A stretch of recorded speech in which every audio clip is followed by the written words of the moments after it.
What's happening with you? Notice how I'm dressed today, Mark? I'm beating you at your own game. Yeah, right. It's about time. Who the hell gets dressed up during quarantine? Well, I get dressed up all the time to really look my best. You never even bother. And I thought, if she's not going to bother, I'm going to put on a T-shirt too. About time. About Yeah, time. that's right. Yeah. I miss you, Mark. I wish you were on the set right now. I feel I like I haven't know. seen you in a long time. You and me Right? both. I can't wait. Yeah, It's well, time. there's three things that have been on my mind that I've been giving a lot of thought. And I thought, who better than the money man himself to answer these questions? And mostly because you're so clear in your communication and what you honestly think. So I thought I would get some questions that I keep hearing most often and pose them to you. The first one have to do with the SBA loans. I'm curious how you feel they rolled out and what might change in the future. So the goal was great. You thought the what? The goal was great, right? Because admirable, yes. right. So when this hit, time was the most important criteria. Mm-hmm. We needed to get money in small businesses' hands and all businesses' hands as quickly as possible, right? So companies didn't lay people off. Mm-hmm. But they slowed it down. It went from immediate to let's do it through the banks to banks being banks, slowing down the program, and banks being banks, giving it to their best customers because why wouldn't they, right? And that kind of threw everything upside down. So then we go to the second tranche, and they made some adjustments. And I've been talking to the SBA and the Treasury, and they're both trying really, really hard. But they limited it so that banks can only offer so many applications per day, right, or per hour. Actually. Another slowdown, yeah. Right, but that's okay because it gave the smaller companies who are working with smaller banks a chance to apply. Yeah. So where we are right now is, it's still kind of a mess, right? But it's not too late to apply, whether you're an independent contractor or a small business, because I checked this morning and there's still money there and they're still processing applications.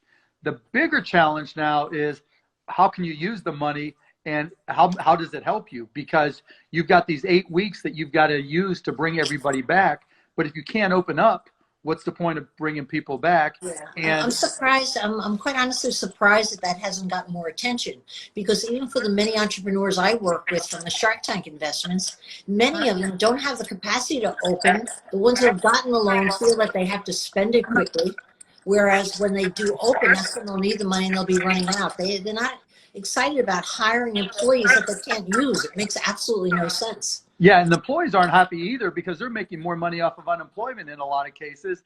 And if the businesses open up, then they have to go back to work, or they lose their unemployment. And so there's all these catch-22s that really have not been thought out. And those are some of the things that I'm trying to convey to the President's Council that I'm on. Now, I've said all these things, and they're listening because they actually have somebody who's assigned to me that I talk to almost every day. Yeah, but it's the guy he's talking to listening. That's the real that's question. exactly right. That part I don't know. I haven't seen any of the changes. You know what I would do, Mark Cuban? I would write a letter to the president, a little handwritten note, and have it delivered by a pigeon, and ask him to read the damn thing. Because I don't think he's listening much to whatever everybody's saying, but I feel a little better knowing your voice is in there somehow. Yeah, no, I'm yelling. I'm not being quiet. And they know it too, because I'm banging on him every day. Because then there's part 3 to all this, and that's the forgiveness rules. Yes. Right? Because they're still intact. They haven't changed the forgiveness rules at all on the second tranche. Well, they modified them a tiny bit, right? Because they came out, what's his name? Mnuchin came out and said, if there's any fraud, you're going to jail. Right? Oh, well, that's fair. Well, no, it's fair, but the rules are still so broad that, you know, if your business is down 5%, but you have enough money in the bank to cover that 5%, is that considered fraud and you should not have applied? Or is it 20%? Is it 30%? You know, or is it only if you have no money, so you're punished for saving for a rainy day? Yeah. And so there's so many uncertainties that a lot of businesses are freaking out. And if you're an independent contractor or a 1099 employee, forget about it, right? And they're barely even processing because those folks don't really have banking relationships. Yeah. You know what? I found a very interesting survey. I contacted all the businesses I invested in. There were 43 that wanted to apply for the loan. 26 actually did. And out of those 26, only 3 got the money. And the people who got the money were my most successful entrepreneurs. Not that they didn't need it, but they had the best banking relationship. They had a connection with the local bank, or they went to the big guys and got to the front of the line. But everyone else, it breaks my heart watching them wait for the money. And I don't think they've gotten it yet this week, and it's been out since Monday. So I'm hoping this turns out to be a little bit better than the first one. Well, let me give a little piece of advice, right? Yes, yes. And so I talked to some banks and I talked to the SBA, and it's not against the rules to apply with more than one bank. It's only against the rules to take money from more than one loan. And so if there's a bank you've been working with for 25 years, 5 years, whatever, and you're not getting their attention, go find a small community bank and apply there as well. Work with them because they want your account. I mean, I was wrong on some things because I thought this would be great for banks, because this is the first time in the history of banking where you can tell somebody, I want to loan you money, and if you do these things like hiring your employees back, you don't have to pay it back. It's a great bonus, yeah. Yeah, and so it's just like, but the banks have to be banks, and I understand it because talking to some of them, they said back in 2010 when they were pushed to make loans to companies that were really struggling, they did, and then in 2012 when new politicians came on and the Tea Party movement came and everybody was trying to cut costs, they went back after the banks to try to disallow some of those loans. Yeah, the memories are long, yes. You know, Mark, a couple of my entrepreneurs applied to multiple banks. It wasn't that it was illegal or wrong to do that, but the banks themselves turned them away once they knew they had applied through another bank. I don't even know if they had the legal right to do that, but they didn't want to waste their time. So on that one point, I didn't find that to be my experience at all. Well, it just depends on the bank, right? So if the second bank you're talking to really wanted the business, and that's typically the community banks. So, you know, some of the banks, Citizens Bank, Edmonds Bank, you know, Vista Bank, these are some little tiny banks that I'd never heard of before. Yeah. And if you follow my Twitter on M. Cuban, you'll see a bunch of them pop up in there. And even some of the fintech companies that just do all the financial digital stuff, they're and I forget which ones have done the best, so I don't want to name names, but again, they're in my Twitter feed. They're been better at getting results and getting loans for people than the big banks. Let me move on to your Texas opening. You're going to be in an interesting position opening tomorrow, I think, right? Right. What do you really think it's going to look like opening the different states? What's business going to look like? And what kind of a rebound will we have? How fast will it be? I feel like people are almost a bit Pollyanna-ish about what they're expecting to happen. And even though I'm in New York City and it's in lockdown, I see the Starbucks on the corner open.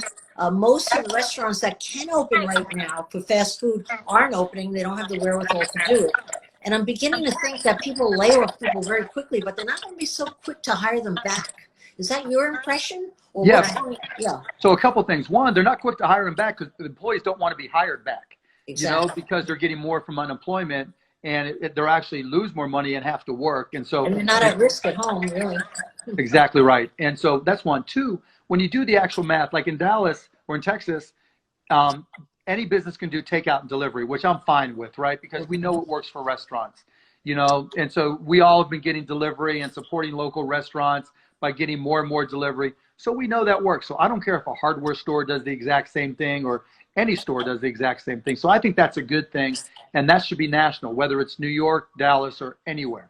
You know, it's funny in New York, Mark, if I might mention, all the great restaurants that I regularly order takeout from, everybody does. It's like a third of what we eat in New York is takeout. They had their menus out there for about a week and they all closed up, all claiming they couldn't make enough money on takeout. Just there weren't enough orders. People didn't trust getting the food from their kitchen into their own. And so we really were not able to do any. Well, that's interesting because I've talked to a bunch of different restaurants here that are actually making money on takeout, and in Chicago too. Now the rents in New York are obviously a lot higher, and employee costs are obviously a lot higher, and so that bar is a lot tougher to reach. But how are you getting food now? Just grocery stores and making it, or are you getting anything delivered? Grocery stores all deliver, and the highest rate of the virus here in New York is on grocery store workers. Yeah, and even when I go to the grocery stores, which I make a habit of doing, to choose my own fresh vegetables and meats at 7 in the morning, the truth of the matter is nobody's giving anybody 6 feet of space. Everybody's crowding each other, despite the fact that they're fairly empty. So it feels like a very tenuous way to live and to feed your family. And with No, that, it's with the tough. Are you absence of ordering any takeout, I mean, are you ordering from any restaurants at all? very few, because Shake Shack still delivers, but very few restaurants are delivering in the city here. Yeah, it's kind of been closed down, even though they've been allowed open the whole time. You know? Yeah, because Dallas is the exact opposite. But Really? you Great know, to the hear. other part of it true is, so, you know, and this is interesting because I just had a conversation with the city council in Dallas. Part of the challenges for New York, and it'll show up here in Dallas as we try to open up more, is how people get to work, right? In New York, if you're going to work in a restaurant, you're not taking a car, right? Absolutely. You're taking the subway, and that's dangerous for your employees. And you know, for a while, the subways were really crowded. I don't know if they Yes. still are. Oh, they And- are very much so. The buses as well. Yeah. So if they're crowded, then you're really putting your employees at risk. And that, you know, that's a different scenario. Whereas with Dallas, particularly in the suburbs, most people are driving to work no matter what. That makes a Now- sizable difference. Yeah. Right. And so that's huge. And so as we go forward here, I think tomorrow you'll see a lot of people who politically are trying to prove a point, and Yes. will go out and eat, and you know, and then that'll wear off, right? Because you know, hey, look at me. You'll see a lot of things on Instagram. You'll see crowded restaurants or patios. But the reality is, even for most businesses, opening up just 25%, it doesn't work financially. You know, because you've got to open up.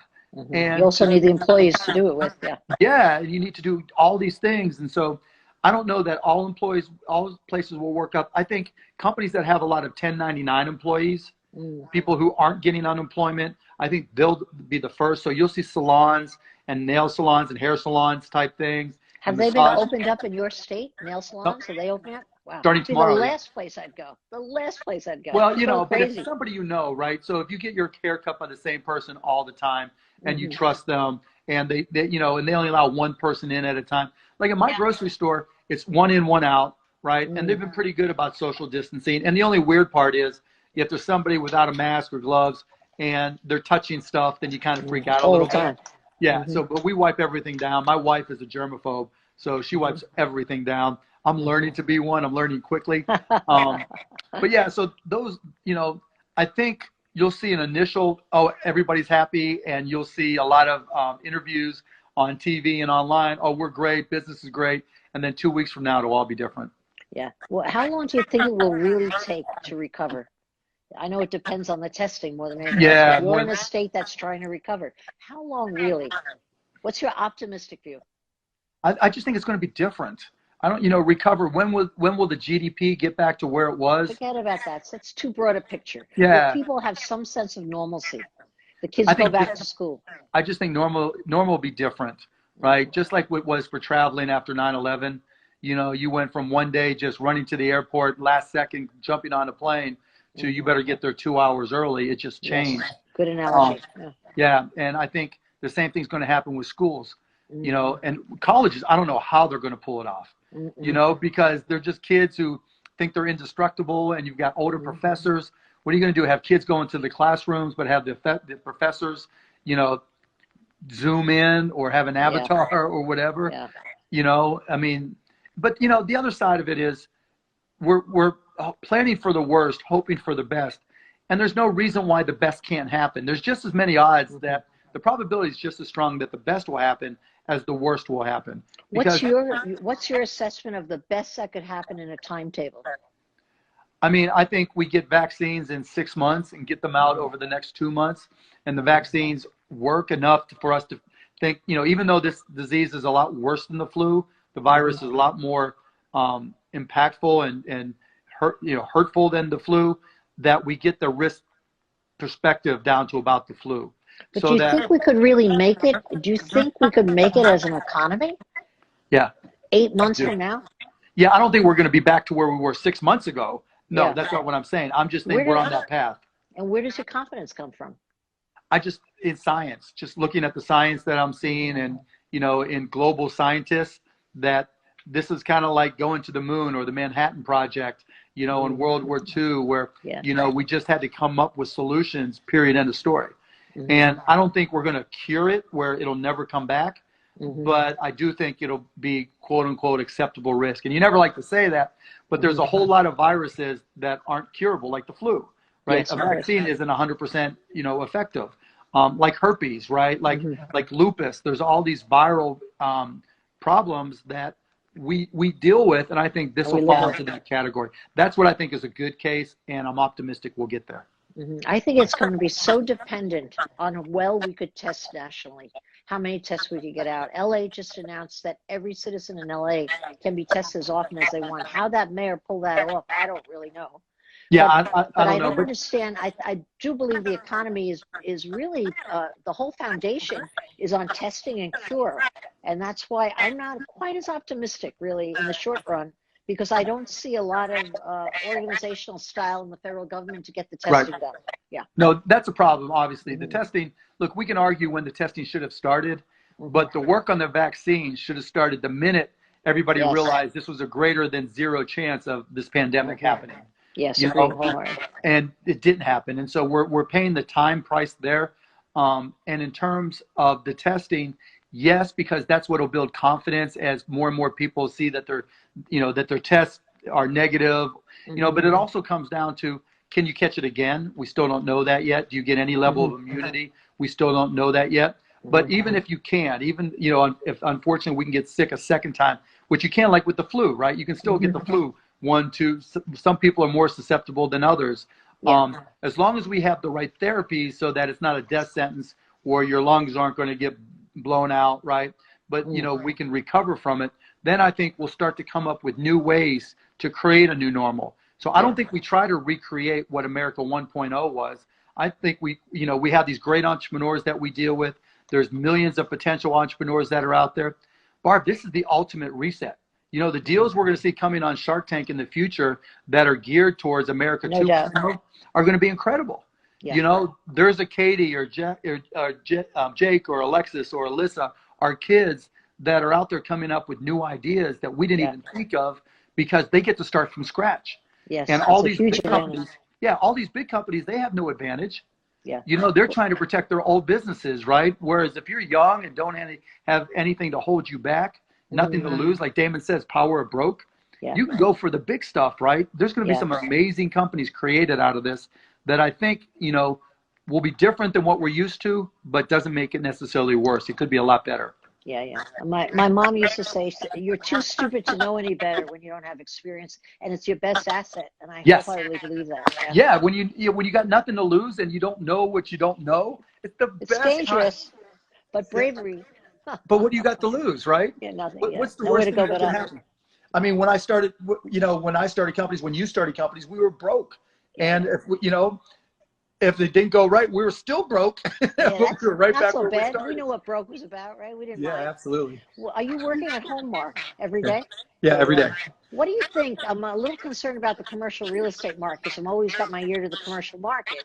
My feeling is that my people are all working remotely. I'm working much more efficiently at home. I'm sure we'll go back to the office, but not in the same capacity in any regard, not 5 days a week. Are your people coming back? What's going to change in that? And what's the effect it's going to have on the commercial market? I think these landlords are going to be hit so hard when people start to renegotiate leases, don't renew large space, and get accustomed to having smaller space. Yeah, I agree. I mean, like with the Mavs, we're already talking about, okay, who do we really need in the office anymore? Because we're still productive, and people are finding out they're getting a lot more done in a lot less time. And you don't have to travel. You don't have to go out to lunch. You get done on your own schedule. You're there closer to your kids or whatever. And the bigger part is we're getting used to a sense of place with digital video, right? And so, doing something like this, I'm on a little phone right now, but if I'm on a big screen like over there, right, it's even bigger, right? And it seems like it's more personal, and it's like you're sitting across from them in a meeting. And so we'll be able to do a lot more with things like DocuSign and digital signatures and, just exchange. Which is already happening, Yeah, which makes it so much easier. I mean, I like it better. And so in terms of commercial real estate, there'll be some people who want to do things the way they've always done it, but they'll have to respect social distancing. They'll have to have healthy buildings. And so the buildings that upgrade their HVAC, because, there's some research that says that you can recirculate viruses, that if you don't, like at the Mavs locker room, we went to Vegas, right? I'd like to be in that locker room again when the players are there. You showed it to me when nobody was there. What fun is that? I know you wanted to be there after the game when they were taking showers, but that's a whole different question. What do you think? You disappointed me that day. I know I always disappoint you, Barb. But Yeah. in any event, so we went to Vegas for our locker room. You know, in Vegas, on the floors, on the casino floors, they pump in oxygen to keep you alert and to keep you healthy. They use lighting to make you more alert, and so that you don't get tired. There's no clocks, and you know, there's different fragrances, and so. I still say it smells terrible in Las Vegas. Every place I go, I hate it. Well, but they try, right? The good ones try. Yeah. And so we brought them into our locker room, and I think smart commercial building managers will do the same thing. They'll talk about healthy buildings and how they can make your staff healthier than they were before. Now, you're not going to need as much space. You're not going to have as many people there, but you'll need more space per person. And so the balance, the balance is trying to figure out. Good point. You know I hadn't what? thought about you may that. not. You may not need to grow as quickly, right? Particularly at the beginning, and you may contract the number of people there, but you'll have more space available, and that might seem healthier than them working at home, because there's risk of working at home. What about the other side? How about your employees? Mine, I'm not that anxious to come in for 5 days a week. I think of course I'll not. probably cut to a 2-day week. What will happen there? You'll let your people work at home? Yeah, absolutely. If at all possible, just because who wants to drive or get on the subway or get on a Sit train? in traffic? Deal with traffic. I mean, you literally, if it's a half an hour commute each way, one way or the other, that's an hour a week. That's 7 hours a week. That's 28 hours a month that you're adding to your, to your schedule to just live your life. That's, that's incredible. And so again, that's one of the positives that are going to come out of this. Now, all of a sudden I work, I'm as efficient as I was, but now I have, I have another 28 hours a month, with my family or to myself or to work on whatever I do. And so I don't know. I spoke to your wife. She said she's very anxious to see you go back. My kids. I'm just telling you. Children too. My wife and I thought we were in control of the Cuban family when this happened, but about 3 weeks in, the inmates took over the asylum. I mean, we have no say whatsoever. We can't even get them out of their room. That's the treasure of this whole pandemic in my mind. Well, it's not always ideal, but you'll never have this time again is how I really feel. And I try to bear that in mind when I'm getting tired of making my next meal or doing the next load of laundry or mopping the floor. I'm like, this is terrible, but I bear this in mind, the beauty to it all. Yeah, but see, and I'm sure you've given Katie and everybody chores, right? So hardly. Oh no. I'm embarrassed. I'm a pushover as a mom. I'm a killer. We have cleanup day. Pushover as a mom. They're watching me clean my bathroom and clean, the toilet bowls, and I'm watching them do the same thing and sweep up and do things they've literally never done before. And so that is just so much joy to me. Okay, we have a couple of questions. Do you have time for a question? The first of course. Is to you. Jack from Queens, it looks like. I've got money in my pocket. I want to make a smart stock investment. What should I buy? So first thing you do is make sure you have 9 months of rainy day fund, because this is crazy right now. And even before this, I would have said 6 months, because you could lose your job. There's 1,000 things that can happen. So have 9 months. And then if you think you want to invest in the market, then I would just do, 10% every quarter. Because if it keeps on going up, okay, you're making money on it even as it goes up. Because I do believe in 5 years, it'll be higher than it is now. But if some reason, and I'm on this side of the coin, that it goes down again, that we test new lows, well, then your dollar cost averaging on the way down as well. And over the long term, you'll be okay either way. Don't just put it all in at once. Take a little bit every quarter and invest that way. Okay, I think he's asking specifically even more what stocks. What stocks? He's asking for your picks. So I'll tell you the stocks that I still own. I own Netflix, I own Amazon, I own Live Nation, and I own Las Vegas Sands Casino. Those are the 4 stocks I own, with Netflix and Amazon being my 2 long-term holdings, and Sands and Live Nation be the 2 I added. And that's very recently. That's been since all this hit. So when they really, like March, the end of March is when I bought them. So if I move my stocks into those particular brands and lose money, I can come back and complain to you about it?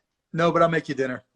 Hey, big deal. I'll get my dinner elsewhere. I'd rather make the money on that, Okay. So here's one for me, I guess it is, because it's real estate. My husband wants to wait to buy our first house. I don't. Is it the right time? Well, she should know right off the bat. I'm sure you would agree with me that the woman is always right. Always. When it comes to matters of the heart and the home. Absolutely. I think waiting, in short, I would say, it's not the good time to wait, because if you wait, when the stampede comes, when the air clears, you're going to pay more for that house then than you're going to pay for it now.